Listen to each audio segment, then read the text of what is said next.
নমস্কার, আমি মৌমিতা। আমার কবিতা পাঠ চ্যানেলে আমার সকল শ্রোতা বন্ধু এবং দর্শক বন্ধুকে আন্তরিক শুভকামনা জানিয়ে আজকের গল্প পাঠ শুরু করছি। আজ আমি আপনাদেরকে পড়ে শোনাব নরেন্দ্রনাথ মিত্রের লেখা একটি অপূর্ব সুন্দর ছোট গল্প। গল্পের নাম অমনোনীতা। শুনতে থাকুন আজকের গল্প অমনোনীতা। মির দেখে আগের বাসটি ছেড়ে দিয়েছি। দ্বিতীয়টিতে দেখি ভিড় আরো বেশি। ভিতরে বহু যাত্রী দাঁড়িয়ে যাচ্ছেন। একবার ভাবলাম এটাও ছাড়ি, কিন্তু ঘড়ির দিকে চেয়ে মত বদলাতে হলো। 12টা বাজতে মিনিট 5 বাকি। রবিবার হলেও বাসায় ফিরতে আরো বেশি দেরি করা সঙ্গত হবে না। সরকারি বাস স্টার্ট দিয়েছিল। ড্রাইভারকে হাতের ইশারায় গতি মন্থর করতে বলে তাড়াতাড়ি গাড়িতে উঠে পড়লাম। টাক পড়া একজন প্রৌঢ় সহযাত্রীর সঙ্গে একটু ধাক্কা লাগলো।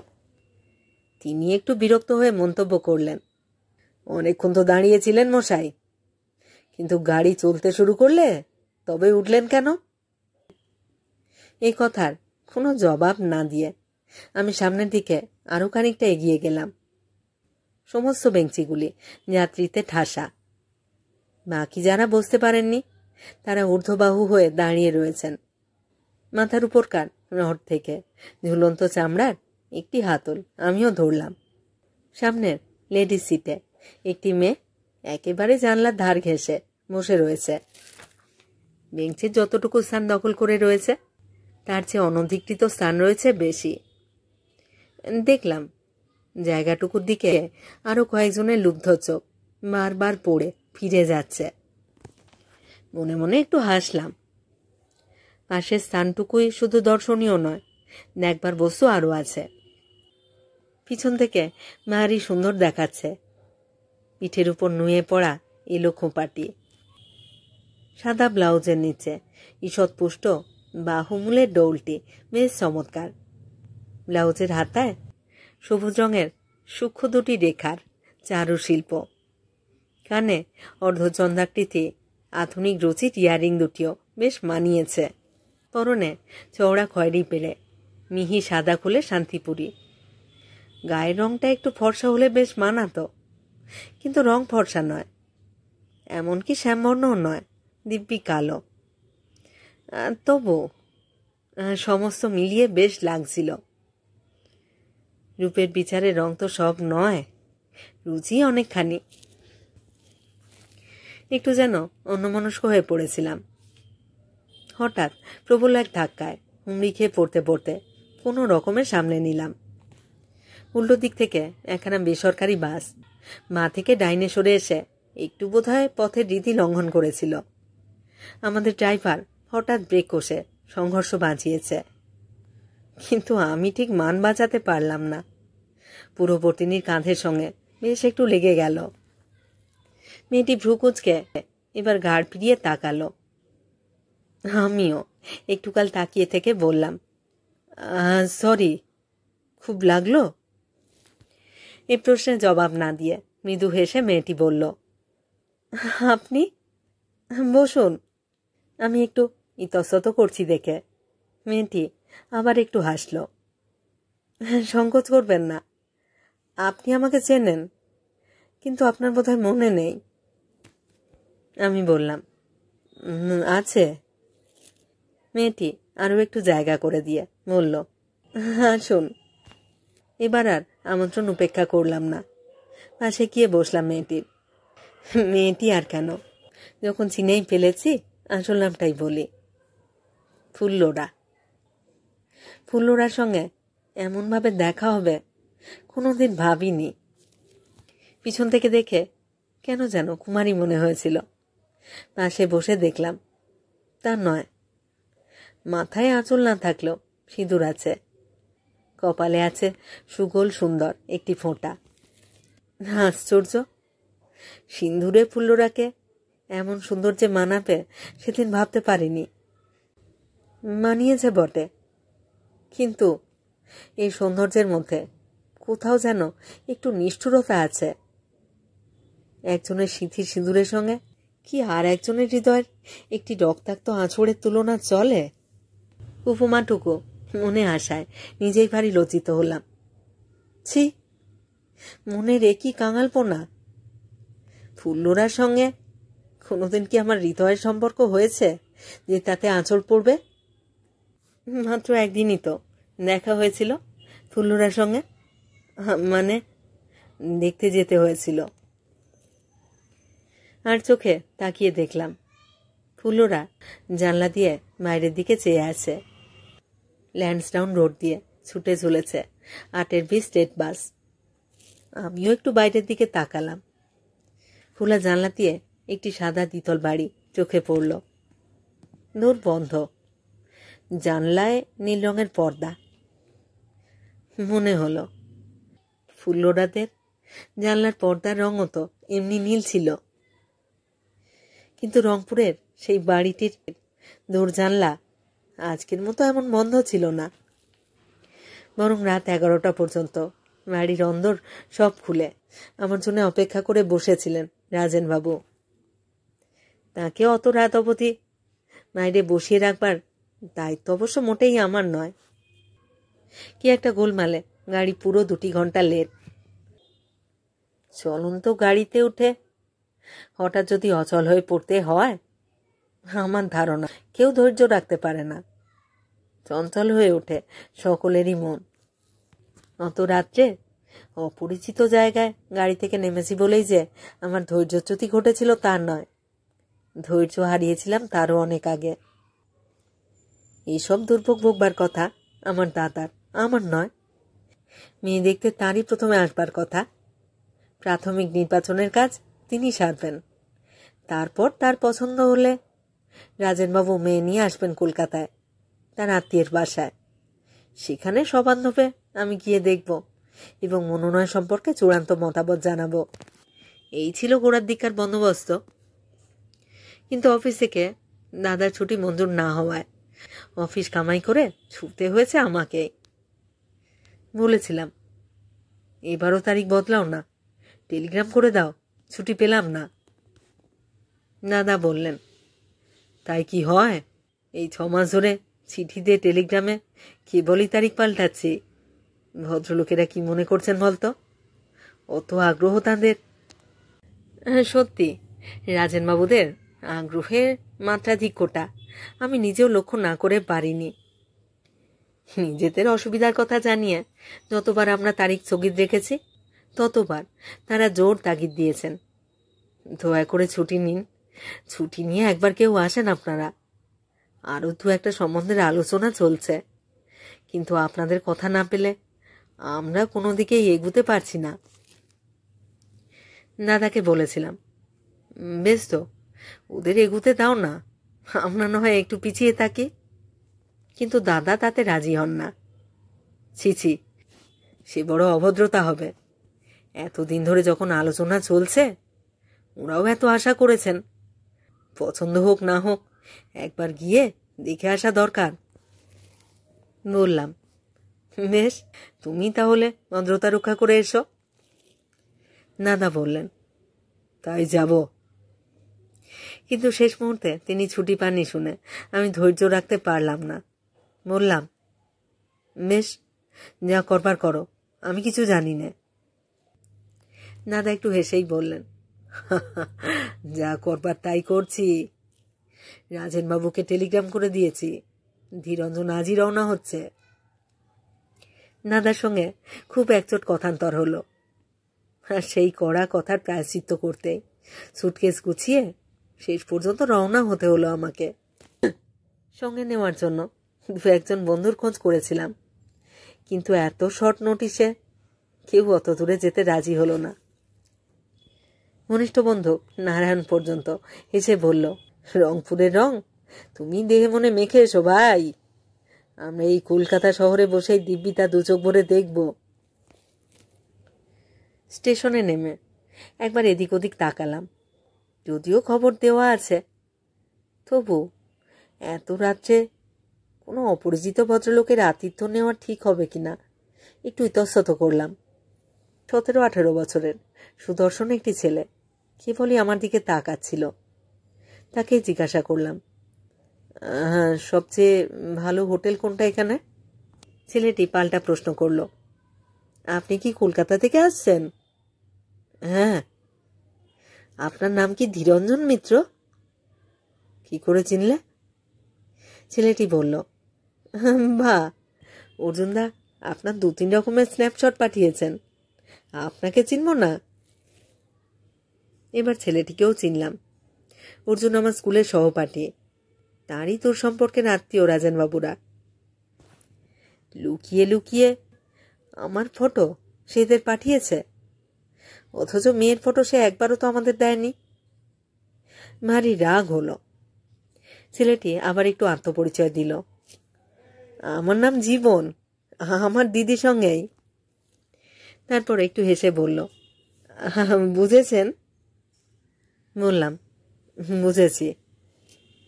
জীবন বলল, আপনি ভারী খারাপ লোক, আমাদের এখানে এসেছেন কিন্তু হোটেল খুঁজছিলেন কেন? আমরা কি হোটেলে থাকি? ভজন, গাড়ি নিয়ে এসো এদিকে, নিরঞ্জনবাবুকে খুঁজে পেয়েছি। ফতুয়াকায় 35-36 বছরের একটি লোক এগিয়ে এলো। তার আত্মপ্রত্যয় দেখে বুঝতে বাকি রইল না ভজন বাড়ির প্রিয় ও পুরনো চাকর। ভজন বলল, আসুন জামাইবাবু, গাড়ি আমি অনেক আগেই ঠিক করে রেখেছি। গাড়োয়ান বেটা ঢুলছে বসে বসে। লজ্জিত ভঙ্গিতে জীবন ধমক দিয়ে উঠল, হ্যাঁ ধ্যাত, এখনই জামাইবাবু কি রে, কি বলতো দেখতে এলেন? ভজন ততক্ষণে অপ্রস্তুত হয়ে নিজেই জিভ কেটেছে। কিছু মনে করবেন না বাবু, এ বাড়ির অনেক জামাইবাবু কিনা ডাকতে ডাকতে অভ্যাস হয়ে গেছে। স্টেশনে প্রায় তাদের নিতে আসি, তুলে দিয়ে যাই, তাই। জীবনের সঙ্গে গাড়িতে উঠে ভিতরে বসলাম। ভজন সামনের বেঞ্চে বসে বলল, তা 2 দিন আগে আর 2 দিন পরে ফুলু দিদিমণিকে দেখে আপনার পছন্দ হবেই, আর আপনাকে তো সবাই পছন্দ করেই বসে আছেন। এমন সুন্দর জামাই এই বাড়িতে আর আসেনি। জীবন আর একবার ধমক দিল, ধ্যাত। গলার স্বরটুকু বেশ মিষ্টি জীবনের, দেখতেও সুন্দর, ফর্সা রং, নাক চোখো বেশ চোখা। কেন জানি না মনের অপ্রসন্নতা অনেকখানি এর মধ্যেই দূর হয়ে গেল। আধো আলো অন্ধকারে মন ধরে চলল গাড়ি। বড় রাস্তা ছেড়ে ছোট রাস্তায় পড়লাম। দেখলাম শহরটা বেশ ছড়ানো, কেবল ছড়ানোই নয়, ছিটোনো। এইখানে এক টুকরো, ওখানে এক টুকরো, মাঝখানে ছোট ছোট মাঠ আর আমবাগান। তারপর দোতলা একটি বাড়ির সামনে এসেই গাড়ি থামল।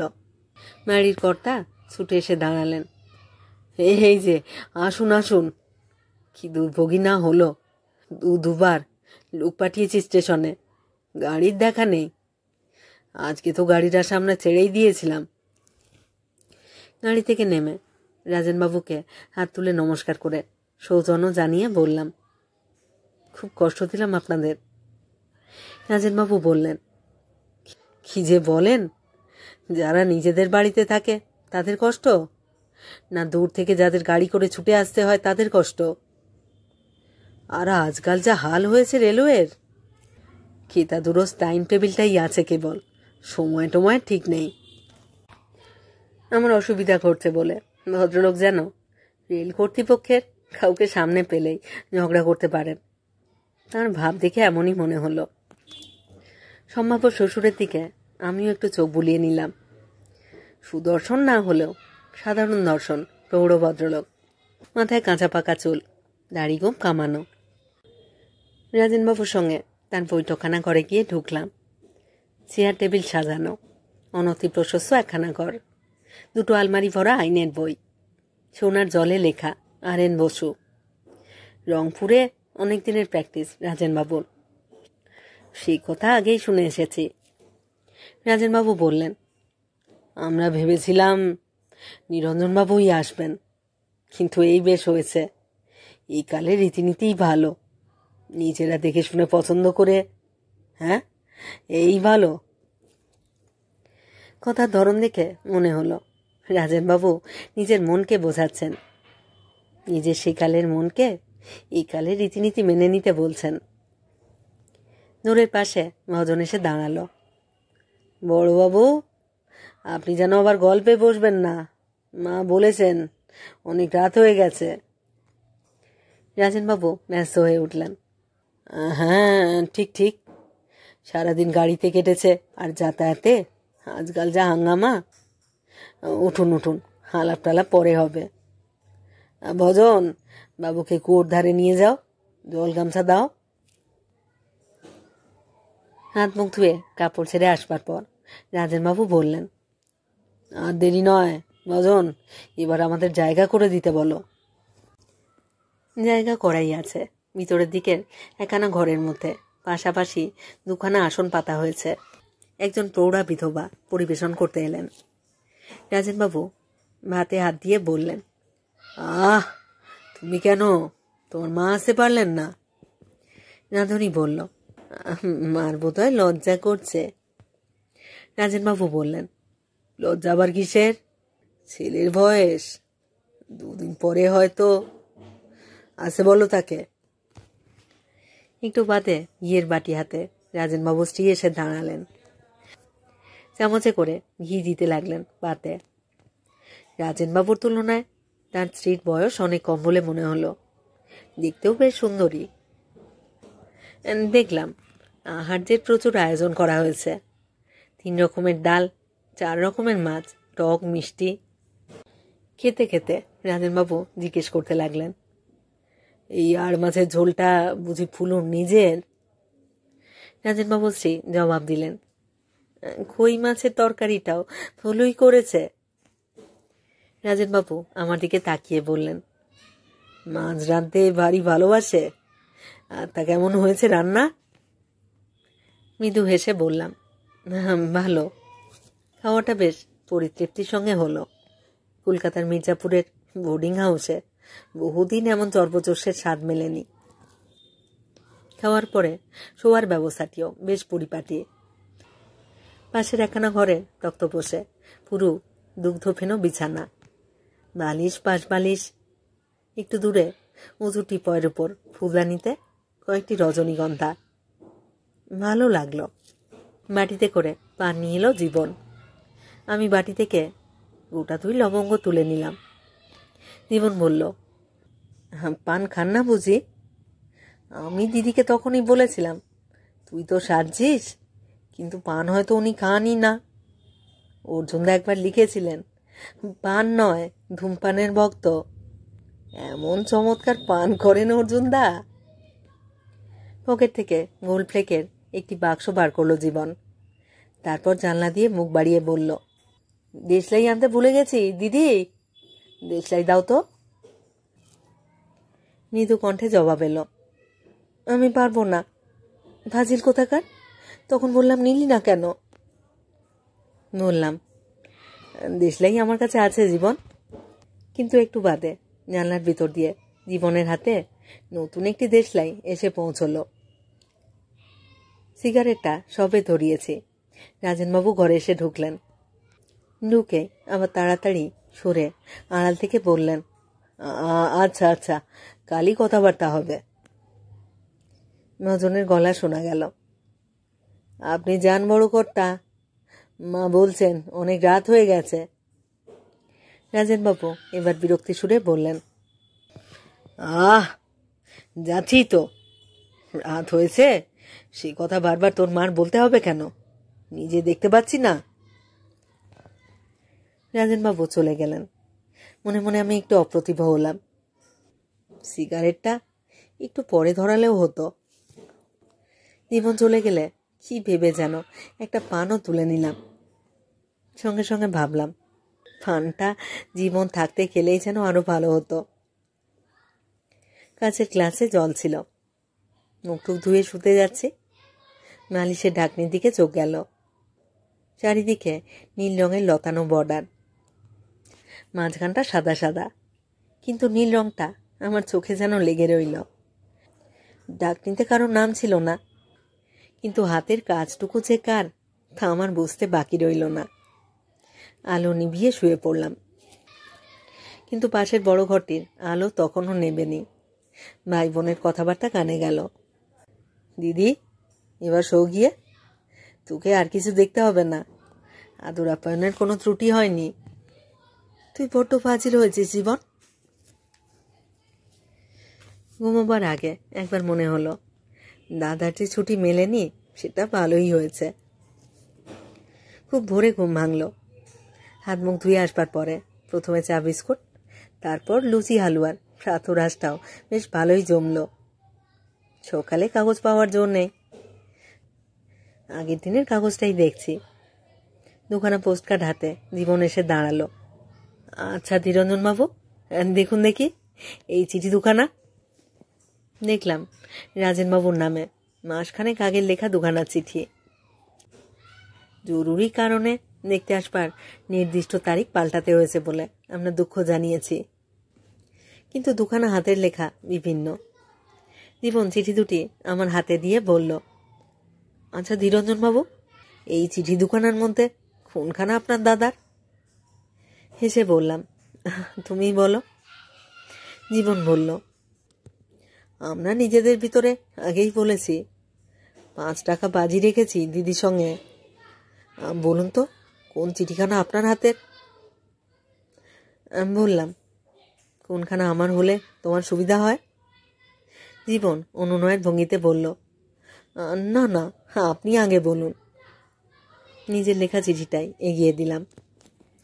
জীবন বলল, না, দিদিরই জিত হলো। 5টা টাকা মার কাছ থেকে চেয়ে দিতে হবে আমাকে। আচ্ছা, এখন দিচ্ছি, এই টাকাটা কিন্তু পরে ঠিক জায়গা থেকে আদায় করে নেব। জীবন একটু হাসলো, আমিও হাসলাম। তারপর জীবনকে বললাম, এবার তাহলে তোমার বাবাকে খবর দাও, আমি কিন্তু 9টার গাড়িতেই যাব ভাবছি। জীবন বলল, আপনি ভাবলেই হলো আর কি। একটু বাদে পঞ্জিকা হাতে রাজেনবাবু এসে হাজির হলেন। বললেন, জশমাটা আবার ফেলে এলাম। দেখো তো, আজকের তিথিটা অবশ্য অমাবস্যা, কিন্তু 8টা 10 মিনিট 13 সেকেন্ড গতে ঠিক মাহেন্দ্রক্ষণ আরম্ভ কিনা। রাত্রেই অবশ্য আমি একবার দেখে রেখেছি, তবু তোমাদের নতুন চোখ তো। একটু থেমে অপ্রতিভ ভঙ্গিতে বললেন, এই দেখুন, আবার তুমি বলে ফেললাম। বুড়ো হবার এই হলো বিপদ, সবসময় ভদ্রতা রাখা যায় না। বললাম, তাতে কি হয়েছে, কিন্তু এর জন্য দিনক্ষণ আবার বাঁচতে যাচ্ছেন কেন? রাজেনবাবু মৃদু একটু হাসলেন। আরে দিনক্ষণ না মানলে চলে। অগত্যা তার হাত থেকে পঞ্জিকাটা নিয়ে চিহ্নিত পাতাটায় একটু চোখ বুলিয়ে বললাম, আপনি ঠিকই দেখেছেন, মাহেন্দ্রক্ষণ 8টা 10 মিনিট 13 সেকেন্ড থেকেই আরম্ভ। কিন্তু আমি যে ভেবেছি 9টার গাড়িতে। রাজেনবাবু একটু হাসলেন। আরে অত তাড়াতাড়ি করলে কি আর চলে? সুতরাং মাহেন্দ্রক্ষণের জন্য আরও কিছুক্ষণ অপেক্ষা করতেই হলো। তারপর যে ঘরটায় রাত্রে আমার শোয়ার ব্যবস্থা হয়েছিল সেখানে ছোট্ট একটা টেবিল পেতে মুখোমুখি দুদিকে দুখানা চেয়ার এনে রাখলো ভজন। জীবন আমাকে সেই ঘরে নিয়ে গিয়ে মুচকি হেসে বলল, এবার কিন্তু দিদিকে দেখবার পালা আপনার। মা বলেছেন, ছেলের পক্ষের কোনো অভিভাবক যখন আসেননি, ছেলে নিজেই যখন দেখতে এসেছে, তখন মেয়ের পক্ষেরও অভিভাবক গোছের কারণ না থাকাটাই ভালো। আপনার কোনো অসুবিধা হবে না তো? বললাম, না না। মনে মনে একটু খুশি হলাম। রাজেনবাবুর পঞ্জিকা সবখানি তাহলে একেবারে পুরাতন পঞ্জিকা নয়। একটু বাদে বছর 19 একটি মেয়ে আড়ষ্ট ভঙ্গিতে নতমুখে সামনে এসে দাঁড়ালো। সদ্য স্নান করে এসেছে, ভিজে চুল পিঠ ভরে ছড়ানো, ফিকে চাপা রঙের একটি শাড়ি পরনে। কিন্তু প্রথমেই যেন একটা ধাক্কা খেলাম। এত কালো রঙের সঙ্গে কি কোনো রং মানায়? মনে হলো চাপা রঙের শাড়িটাও ঠিক মানায়নি। মেয়েটি রঙিন শাড়ি কেন পরতে গেল মিছামিছি? বললাম, দাঁড়িয়ে রইলেন কেন, বসুন। মেয়েটি আমার সামনে চেয়ারে বসল। জীবন কি একটা অজুহাতে যেন সরে গেল। মাঝখানে ছোট্ট একটি টেবিলের ব্যবধানে নির্জন ঘরে মুখোমুখি বসে একটি অপরিচিতা মেয়ে আর আমি। কিন্তু আশ্চর্য, কিছুমাত্র রোমাঞ্চ বোধ করলাম না। একটি মেয়ের সঙ্গে এ তো কেবল মহেন্দ্রক্ষণের ক্ষণিক আলাপ নয়, চিরজীবনের জন্য সঙ্গিনী নির্বাচন। দেখে শুনে যাচাই বাছাই করে নিতে হবে, শুধু ভাবপ্রবণ হলে চলবে না। আমরা প্রেমিক প্রেমিকা নই, পরীক্ষক পরীক্ষার্থিনী। রঙের পরীক্ষায় প্রথমেই মেয়েটি ফেল করল, পাশের নম্বর না দিতে পেরে। আমি কি কম আঘাত পেয়েছি? আরও একবার চোখ বুলিয়ে নিলাম। নাক চোখের গড়ন নিতান্তই চলনসই ধরনের, তাতে রঙের ক্ষতিপূরণ হয় না। ঠোঁট দুটিকেও তেমন পাতলা বলা চলে না। একটুকাল চুপ করেছিলাম, কিছু একটা বলা উচিত, কিন্তু কি বলবো যেন ভেবে পাচ্ছিলাম না। হঠাৎ মেয়েটি মৃদু স্বরে বলল, আমি কি এবার যাব? আমি একটু নড়ে চড়ে বসলাম। বড় অভদ্রতা হচ্ছে। মেয়েটি কি ভাবছে মনে মনে? মনে যাই থাক, ওকে তা বুঝতে দেওয়ার মতো নিষ্ঠুর কিছুতেই হওয়া চলবে না। আমাদের মতামত একদিন তো জানবেই, কিন্তু আজ এই মুহূর্তেই যদি না জানে তাতে কি? এই মুহূর্তটি না হয় মহেন্দ্র মুহূর্তই হয়ে থাকুক ওর কাছে। মেয়েটির কথার জবাবে আমি তাড়াতাড়ি বাধা দিয়ে বললাম, বারে যাবেন কেন? আলাপ টালাপ কিছু হলো না, এক্ষুনি যাবেন? মেয়েটি সরল প্রশান্ত চোখ দুটি আমার দিকে একবার মেলে ধরে আবার নামিয়ে নিল। তারপর অবনত মুখে মৃদু স্বরে বলল, আমি ভাবলাম আপনার আর কিছু জিজ্ঞেস করবার নেই। একবার যেন মায়া হলো, মনে হলো আর কেন ছেড়ে দিই এই নিরীহ আশ্রম মৃগীকে। কথার মায়া জালে ওকে মিছামিছি জড়িয়ে লাভ কি আমার? কি দরকার এই নিষ্ঠুর খেলায়? কিন্তু লোভ সামলাতে পারলাম না। ভাগ্য কি আমার সঙ্গেই কম খেলা খেলেছে? কি দরকার ছিল এর জন্য আমাকে এত দূরে, এই রংপুর পর্যন্ত টেনে এনে, রাত ভোরে সকাল ভোরে বিচিত্র বর্ণের পটভূমি তৈরি করে শেষে তার উপর আকস্মিক এই কালো তুলি বুলিয়ে দেওয়া? আমি কেন তার শোধ নেব না? একটু হেসে বললাম, আমার ধারণা ছিল আপনি সত্যিই গুনতে জানেন। হাতের লেখা সম্বন্ধে যখন আপনার এমন নির্ভুল আন্দাজ, তেমনই স্পষ্ট জিজ্ঞাসা না করলেও কার কি জানবার ইচ্ছা আপনি বেশ তা অনুমান করতে পারবেন। মেয়েটি মৃদু হাসল। তা কি করে পারবো? সব জিনিস কি আন্দাজ করা যায়? বললাম, তবে মাঝে মাঝে আন্দাজ করে নেওয়া ছাড়া উপায় কি? এই ধরুন আপনার নাম, জিজ্ঞেস করাটা অভদ্রতা, অথচ বিলিতি কায়দা অনুযায়ী মাঝখান থেকে কেউ আমাদের আলাপ পরিচয়ও করিয়ে দেয়নি। বাড়ির কাউকে ফুলু ফুলু বলে ডাকতে শুনেছি, আন্দাজ করেছি আপনার নাম না হয় ফুলমালা, নয়তো ফুলো দেবী। মেয়েটি আমার মুখের দিকে তাকিয়ে হাসল। আপনার আন্দাজ কোনোটাই ঠিক নয়। আমার নাম ফুল্লরা, ফুল্লরা বসু। আমার উদ্দেশ্য পূর্ণ হলো। আসলে নাম জানমা স্পৃহাটা আমার তেমন প্রবল ছিল না। ওকে হাসিয়ে দাঁতের গঠন বিন্যাসটা কৌশলে দেখে নেওয়ার ইচ্ছা ছিল, কিন্তু না হাসালেও পারতাম। ফুল্লরার সামনের দুটি দাঁত অসমান আর বেশ একটু ফাঁক ফাঁক। কিন্তু শুরু যখন করেছি, মাঝখানে থেমে গিয়ে কি লাভ? শেষ পর্যন্ত যাওয়া যাক। বললাম, আন্দাজে আমার তুলনায় আপনি অনেক ওস্তাদ। আচ্ছা, আন্দাজ করুন তো, এবার কি জিজ্ঞেস করব আপনাকে? ফুলরা বলল, তা কি করে বলবো? কারোর সব জিজ্ঞাসার জবাবই তো দিয়ে ওঠা যায় না। তারপর যদি কে কি জিজ্ঞাসা করবেন তাও বলে দিতে হয়। ফুলরা জবাবে এবার আমি খুশি হলাম। এতক্ষণে ও 5 মার্ক পেয়েছে। বললাম, আমি ভেবেছিলাম এসব ব্যাপারে জবাবের মতো প্রশ্নগুলিও আপনার সব জানা, অন্তত আরও কয়েকবার তো শুনেছেন। এই ধরুন, এখন আমার জিজ্ঞাসা করা উচিত, আপনি কোন পর্যন্ত লেখাপড়া করেছেন? আধুনিক গান ভালোবাসেন না ক্লাসিক্যাল? মাংসের কাবাবে কি কি মশলা লাগে? ফুল্লরা বলল, সব প্রশ্নের জবাব কি একসঙ্গে দেব? কি করে দেব? বললাম, বেশ, আলাদা আলাদা করে দিন। খবরদার গুলিয়ে ফেলবেন না যেন। 1 নম্বর, 2 নম্বর, 3 নম্বর পৃথক পৃথক করে। ফুল্লরা একটু হাসল। আচ্ছা, তাই বলবো। গত বছর ম্যাট্রিক পাশ করেছি। কোন ডিভিশনে?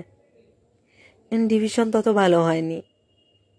বললাম, তা নাই বা হলো, শ্রেণী বিভাগে ইউনিভার্সিটিকে সেরা ওস্তাদ মনে করবার কোনো কারণ নেই। এবার গান?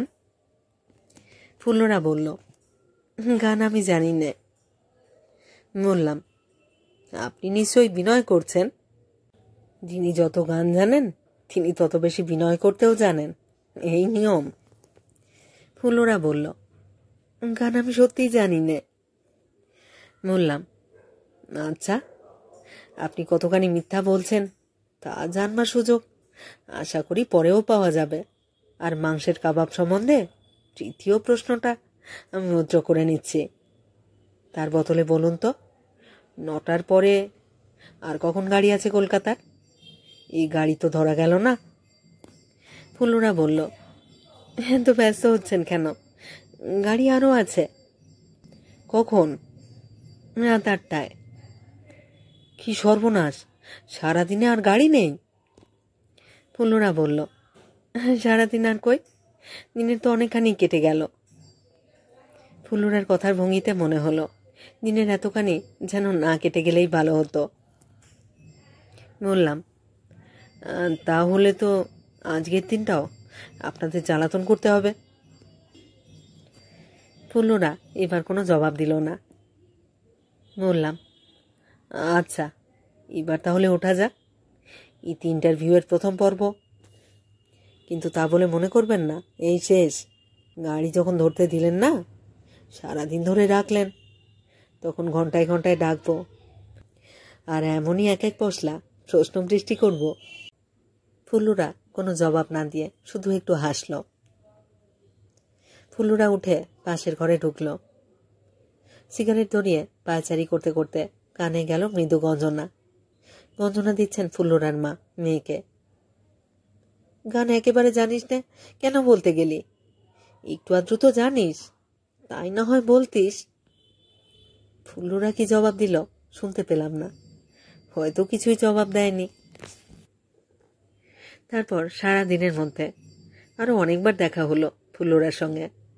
রাজেনবাবু আর তার স্ত্রীকেও বেশ প্রফুল্ল দেখলাম। খেয়ে দিয়ে কোর্টে পেরিয়ে গেলেন রাজেনবাবু। বাড়ির সবাইকে বলে গেলেন আমার যেন আদর আপ্যায়নের কোনো ত্রুটি না হয়। খানিক বাদে ফুল্লরার আড়ষ্টতা অনেকখানি কেটে গেছে দেখলাম। মনে হলো আগের চেয়ে অনেক সহজভাবে সে চলাফেরা করছে, কথাবার্তা বলছে, ছদ্ম কলহে মেতেছে জীবনের সঙ্গে।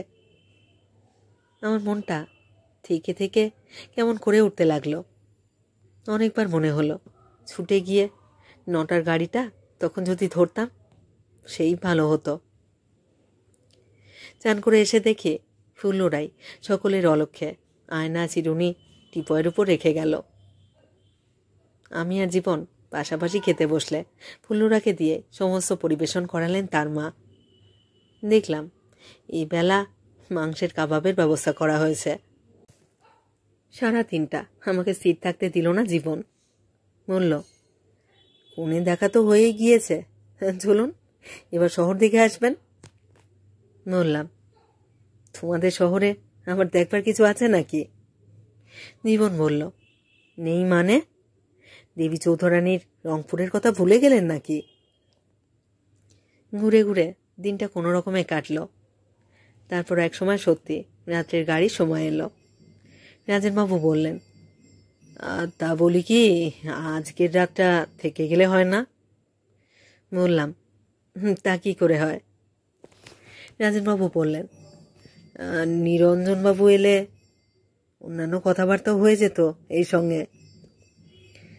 বললাম, সে তো একরকম হয়েই আছে, তার জন্য আটকাবে না। ভাড়া করা ঘোড়ার গাড়িতে জীবনকে নিয়ে রাজেনবাবু স্টেশনে নিজেই তুলে দিতে এলেন। ভজনকে দিয়ে ইন্টার ক্লাসের একখানা টিকিটও কাটালেন তিনি। কিছুতেই নিষেধ শুনলেন না। বললেন, নিরঞ্জনবাবুর চিঠি কবে পাবো? বললাম, চিঠি পেতে দেরি হবে না। কলকাতা পৌঁছে দাদাকে দিয়ে তারপর তিনি চিঠি দেওয়ার ব্যবস্থা করলাম।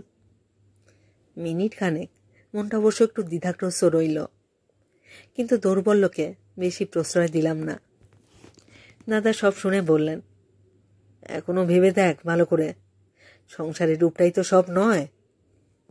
হেসে বললাম, দাদা, ও কথাটা ঠাকুর দাদাদের মুখে মানায়, তোমার মুখে শোভা পায় না। রূপ তো কেবল রূপই নয়, মেয়েদের রূপও দুর্লভতম গুণ। দাদা আর কিছু বললেন না।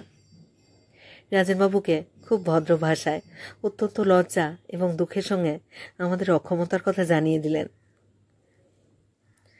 তারপর 4 বছর কেটেছে, বিয়েও করতে হয়েছে।